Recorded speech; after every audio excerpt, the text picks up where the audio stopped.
Halo everyone. Sok kali pakai bahasa Inggris bahasa Indonesia aja. Sini dulu. Ini ngapain nih? Perkenalan kita dulu. Siap. Baik, perkenalkan nama saya Nilu Putu Dianis Mayanti dengan NIM 23170411186. Dan rekan saya? Perkenalkan, nama saya Kade Agus Yuniartawan dengan NIM 2317041044. Perkenalkan, nama saya Niputu Ayu Cantika Mulia Andani Putri dengan NIM 2317041098. Baik, pada kali ini kami akan mempresentasikan materi yaitu pelatihan dan pengembangan sumber daya manusia.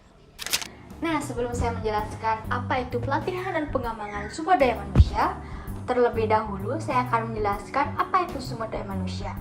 Nah, yang pertama dari Ahmad Tohardi 2002 menyimpulkan bahwa sumber daya manusia adalah segala potensi yang ada pada diri manusia, baik itu berupa akal pikiran, tenaga, keterampilan, emosi, dan lain sebagainya, yang dapat dilakukan baik itu dirinya sendiri, untuk organisasi, ataupun untuk perusahaan. Nah, selanjutnya, menurut Martis dan Jackson 2006 mengungkapkan bahwa SDM adalah rancangan sistem-sistem formal dalam sebuah organisasi untuk memastikan penggunaan potensi manusia secara efektif dan efisien guna mencapai tujuan organisasi. Juga, Hasibuan 2003 mendefinisikan pengertian SDM adalah kemampuan terpadu dari daya pikir dan daya fisik yang dimiliki oleh individu, perilaku dan sifatnya ditentukan oleh keturunan dan lingkungannya. Sedangkan prestasi kerjanya dimotivasi oleh keinginannya untuk memenuhi kepuasannya. Nah, dari tiga pengertian di atas dapat disimpulkan bahwa pengertian sumber daya manusia adalah kemampuan yang dimiliki oleh seseorang, baik itu daya pikir, tenaga, keterampilan, emosi, dan keterampilan lainnya yang dapat digunakan secara efektif dan efisien untuk memenuhi keinginan diri sendiri ataupun mencapai tujuan perusahaan dan organisasi. Nah, sebelumnya sudah dijelaskan apa itu sumber daya manusia. Nah, yang berikutnya ada pelatihan dan pengembangan. Nah, yang pertama ada pelatihan. Pelatihan menurut Widodo 2015, pelatihan adalah semua upaya yang dilakukan untuk meningkatkan kinerja karyawan melalui peningkatan kemampuan dan pengetahuan dengan mengikuti pelatihan dan pembelajaran. Yang kedua ada pengembangan. Menurut Sikula dalam Priyansa 2016, merupakan upaya untuk melalui beberapa proses pendidikan jangka panjang yang melibatkan metode terstruktur dan terorganisir dengan tujuan karyawan manajerial memperoleh pengetahuan secara konseptual dan teoritis. Selanjutnya, tujuan pelatihan dan pengembangan sumber daya manusia. Yang pertama, yaitu meningkatkan keterampilan dan pengetahuan karyawan. Pelatihan bertujuan untuk meningkatkan keterampilan teknis dan non-teknis karyawan seperti keterampilan komunikasi, kepemimpinan, dan keterampilan teknis yang spesifik untuk tugas-tugas mereka. Yang kedua, yaitu pengembangan karir. Pengembangan SDM bertujuan untuk mempersiapkan karyawan untuk peran yang lebih tinggi dalam berorganisasi dengan memberikan pelatihan yang sesuai dan pengembangan keterampilan manajerial serta kepemimpinan. Yang ketiga, yaitu meningkatkan motivasi dan keterlibatan karyawan. Dengan memberikan peluang untuk pertumbuhan dan pengembangan pribadi, karyawan cenderung lebih termotivasi dan terlibat dalam pekerjaan mereka yang dapat meningkatkan produktivitas dan kualitas kerja. Nah, yang keempat, meningkatkan produktivitas dan kualitas kerja. Karyawan yang terlatih dengan baik cenderung lebih produktif dan mampu memberikan hasil kerja yang lebih baik, yang pada gilirannya meningkatkan kinerja keseluruhan organisasi. Dan yang kelima, mengurangi turnover dan meningkatkan retensi tenaga kerja.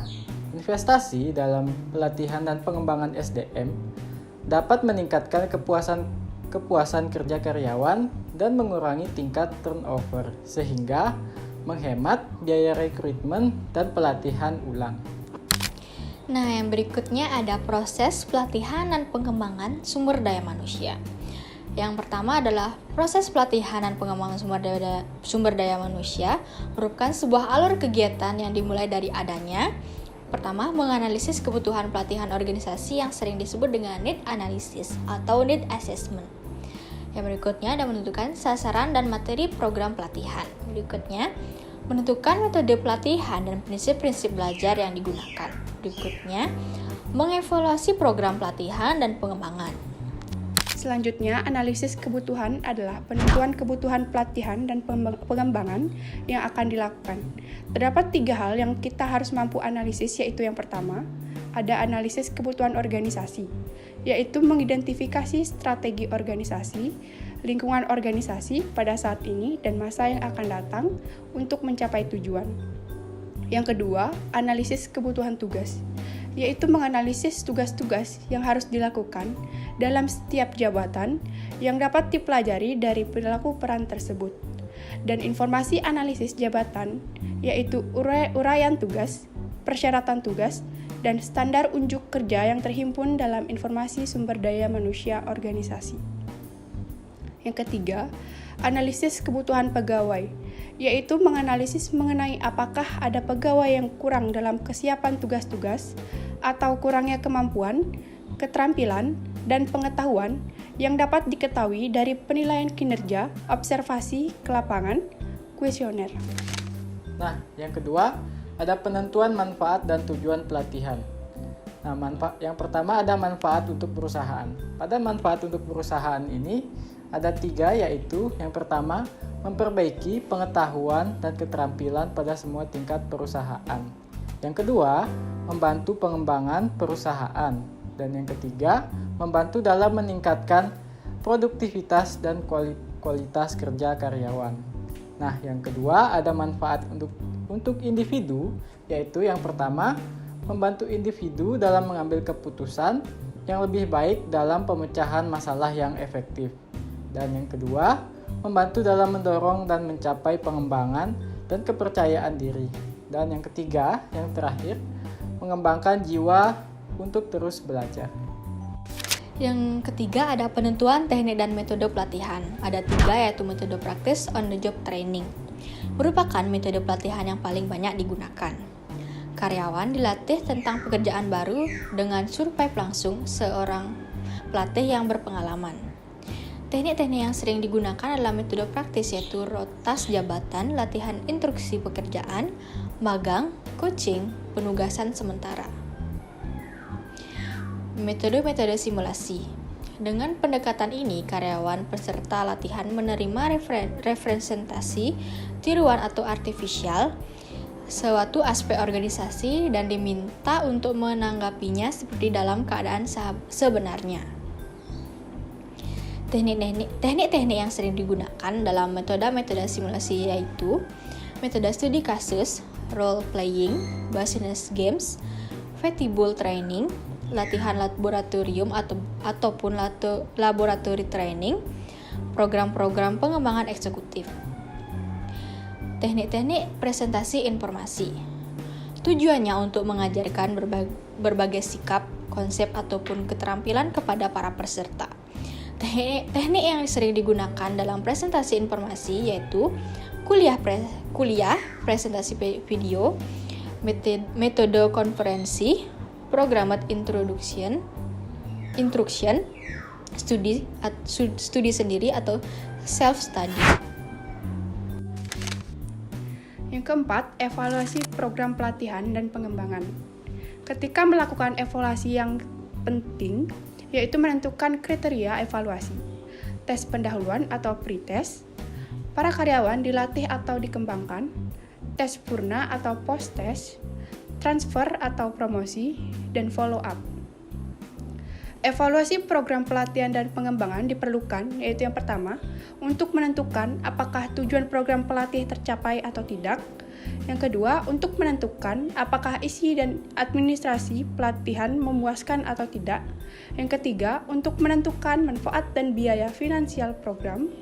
Yang keempat, untuk membandingkan biaya dan manfaat dari berbagai program pelatihan guna memilih program mana yang paling baik.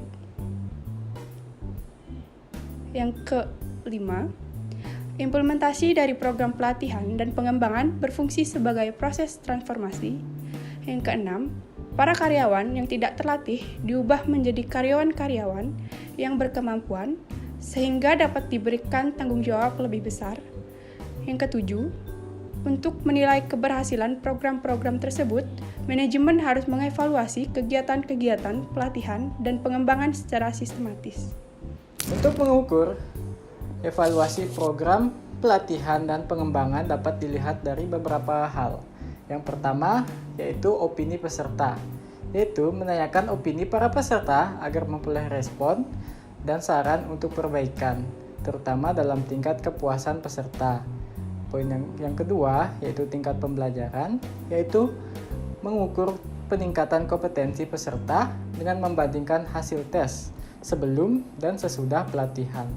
Nah, yang ketiga ada perubahan perilaku, mengevaluasi kemampuan pelatihan dalam mengarahkan para peserta untuk mengubah perilaku mereka di tempat kerja. Nah, poin yang keempat menciptakan pencapaian tujuan pelatihan dan pengembangan, yaitu mengevaluasi sampai di mana program-program tersebut telah mencapai tujuan-tujuan yang ditetapkan dan secara nyata berdampak pada kinerja.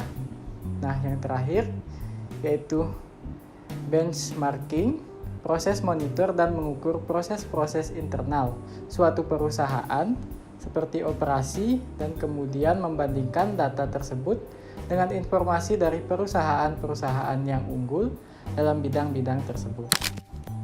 Kita lanjut ke poin selanjutnya, yaitu peningkatan kinerja dan pengetahuan dengan pelatihan sumber daya manusia.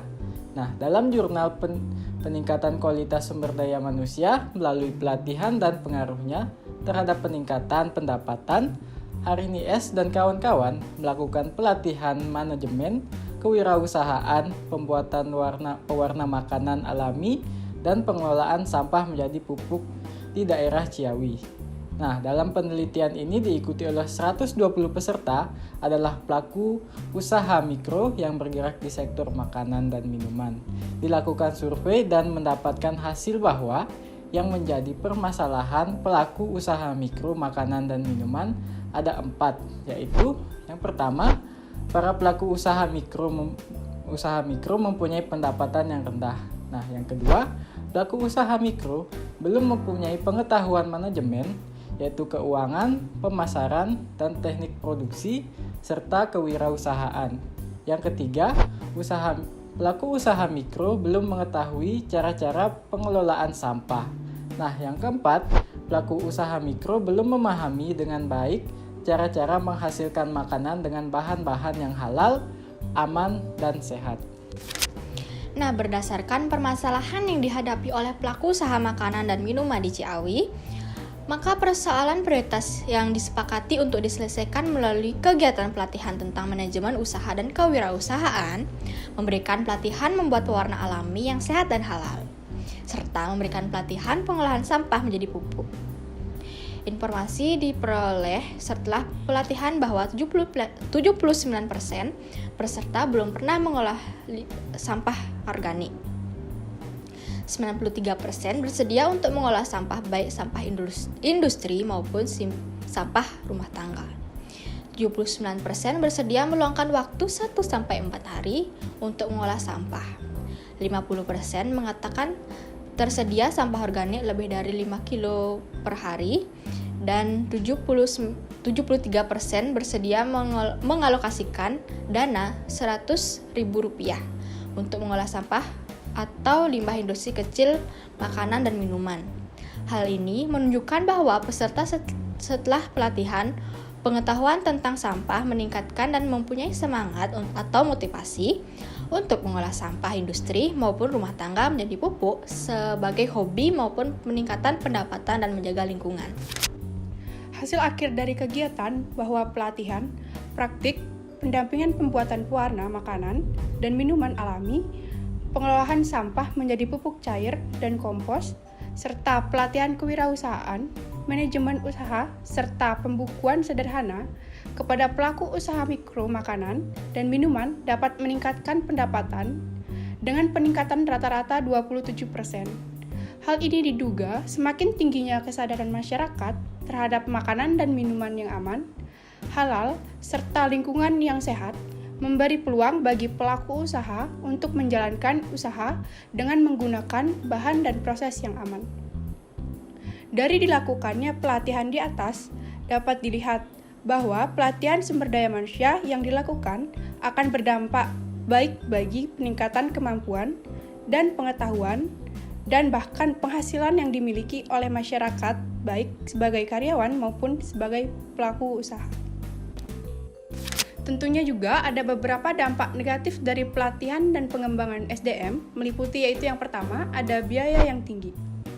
Implementasi program pelatihan dan pengembangan memerlukan investasi finansial yang signifikan, termasuk biaya untuk pengajar, materi pelatihan, dan waktu yang dihabiskan oleh karyawan. Yang kedua, gangguan pada produktivitas. Waktu yang dihabiskan untuk mengikuti pelatihan dapat mengganggu produktivitas karyawan, terutama jika mereka harus meninggalkan tugas-tugas utama mereka. Yang ketiga, ada potensi konflik. Program pelatihan dan pengembangan dapat menyebabkan ketidakpuasan atau konflik antara karyawan yang merasa tidak diuntungkan oleh program tersebut, seperti jika beberapa karyawan tidak dipilih untuk mengikuti pelatihan tertentu. Yang keempat, ada resiko turnover. Jika karyawan merasa bahwa peluang pengembangan mereka terbatas atau tidak sejalan dengan tujuan karir mereka, hal ini dapat meningkatkan resiko turnover di organisasi. Yang kelima, yaitu kurangnya dukungan manajemen. Jika manajemen tidak mendukung atau tidak berpartisipasi aktif dalam program pelatihan dan pengembangan, hal ini dapat mengurangi efektivitas dan keberhasilan program tersebut. Nah, terdapat perbedaan antara pelatihan sumber daya manusia dengan pengembangan sumber daya manusia yang dapat kita lihat dari beberapa poin, yaitu dari yang pertama dari fokus, yang kedua tujuan, dan metode yang digunakan. Nah, yang pertama dilihat dari aspek fokus, pelatihan lebih berfokus pada peningkatan keterampilan dan pengetahuan karyawan untuk tugas-tugas yang spesifik dalam pekerjaan saat ini. Sementara pengembangan sumber daya manusia lebih menekankan pada pertumbuhan jangka panjang karyawan untuk menghadapi peran yang lebih tinggi di masa depan. Nah, dari sudut pandang poin yang kedua, yaitu tujuan. Tujuan pelatihan adalah untuk meningkatkan kinerja langsung di tempat kerja. Sementara itu, tujuan dari pengembangan sumber daya manusia adalah persiapan karyawan untuk tanggung jawab yang lebih besar dan peran manajerial di masa depan. Dan yang ketiga, dari sudut metode, pelatihan seringkali melibatkan kegiatan langsung seperti kelas, seminar, dan pelatihan praktis. Sementara itu, pengembangan sumber daya manusia mungkin mencakup metode yang lebih berkelanjutan seperti pembinaan, mentoring, atau program pengembangan. Nah, menurut NOI 2017, pelatihan adalah proses yang terencana untuk memberikan karyawan pengetahuan keterampilan teknis dan non-teknis yang diperlukan untuk melakukan tugas-tugas mereka. Sementara pengembangan sumber daya manusia adalah upaya jangka panjang untuk meningkatkan keterampilan, pengetahuan, dan kemampuan individu agar mereka dapat memenuhi kebutuhan organisasi saat ini maupun di masa depan. Dalam Human Resource Management karya Distler 2017, perbedaan antara pelatihan dan pengembangan sumber daya manusia ditekankan dengan pelatihan lebih terkait dengan peningkatan keterampilan yang diperlukan untuk pekerjaan saat ini, sedangkan pengembangan sumber daya manusia melibatkan peningkatan dan pengembangan keterampilan pekerjaan yang akan datang atau untuk mengembangkan karir yang lebih luas. Dengan demikian, perbedaan antara pelatihan dan pengembangan sumber daya manusia mencerminkan fokusnya pada kebutuhan dan tujuan yang berbeda dalam pengelolaan sumber daya manusia. Nah, dari penjelasan tadi dapat disimpulkan, pelatihan dan pengembangan sumber daya manusia merupakan elemen kunci dalam strategi manajemen yang berhasil untuk meningkatkan kinerja individu dan organisasi secara keseluruhan. Pelatihan memberikan karyawan keterampilan dan pengetahuan yang diperlukan untuk melaksanakan tugas-tugas saat ini dengan efektif, sementara pengembangan sumber daya manusia bertujuan untuk mempersiapkan karyawan untuk peran yang lebih besar di masa depan serta meningkatkan keterlibatan dan loyalitas mereka terhadap organisasi. Dengan menginvestasikan waktu dan sumber daya dalam pelatihan dan pengembangan sumber daya manusia, organisasi dapat menciptakan lingkungan kerja yang memotivasi dan memungkinkan karyawan untuk tumbuh dan berkembang secara profesional. Ini dapat menghasilkan peningkatan produktivitas, kualitas kerja, dan retensi karyawan yang pada gilirannya akan memberikan kontribusi positif terhadap kesuksesan jangka panjang organisasi.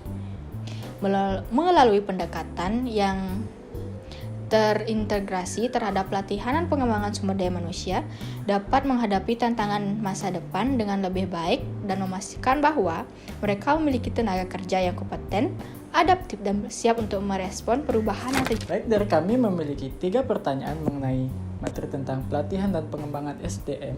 Nah, pertanyaan yang pertama yang ingin kami tanyakan yaitu, bagaimana peran teknologi informasi dan digitalisasi dalam mendukung pelaksanaan pelatihan dan pengembangan sumber daya manusia? Yang kedua, bagaimana organisasi dapat menerapkan prinsip-prinsip pembelajaran berkelanjutan dalam program pelatihan pengembangan sumber daya manusia? Dan yang ketiga, bagaimana pelatihan dan pengembangan sumber daya manusia dapat berkontribusi pada pencapaian tujuan strategis organisasi? Dari keseluruhan materi dapat ditarik kesimpulan bahwa pelatihan sumber daya manusia bertujuan untuk melatih keterampilan dan pengetahuan individu untuk melakukan tugas-tugas meningkatkan kinerja, sedangkan pengembangan sumber daya manusia bertujuan untuk mempersiapkan karyawan untuk menghadapi tugas-tugas yang lebih berat ke depannya. Kami berterima kasih atas perhatian kawan-kawan yang telah menyimak dari awal hingga akhir video. Kami juga meminta maaf apabila terjadi kesalahan dalam pengucapan kata. Goreng ikan sambil makan mie. Goreng sedikit, jangan sekaligus. Cukup sekian video dari kami. Semoga Pak Adi kasih nilai bagus.